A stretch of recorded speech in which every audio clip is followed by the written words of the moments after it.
Welcome to Penrose Learning, where we make understanding easy. You start by preparing both ends, your PS5 and the YouTube source. Sign into the same PSN account and make sure the YouTube app is updated. This avoids sign-in and playback errors. Connect the PS5 to a stable network, preferably 5 GHz, to reduce lag when streaming a screen. Next, open the YouTube app on the console and cue the video you want to share. Once done, position your capture or broadcast settings so you can begin the share step without interrupting playback. Now you enable sharing and capture on the PS5. Press the Create button on your controller and choose Broadcast or Share Screen depending on your firmware. This lets the system route video out.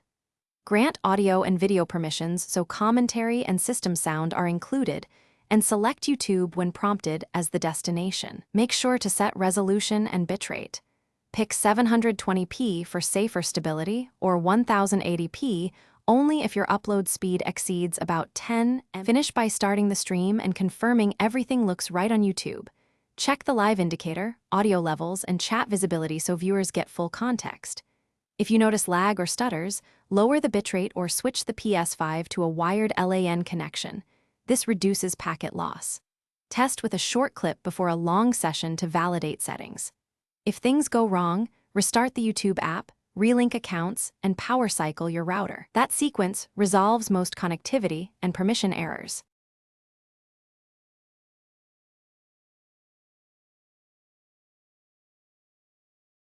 Thanks for watching. If this was helpful, leave a like and consider subscribing. See you next time.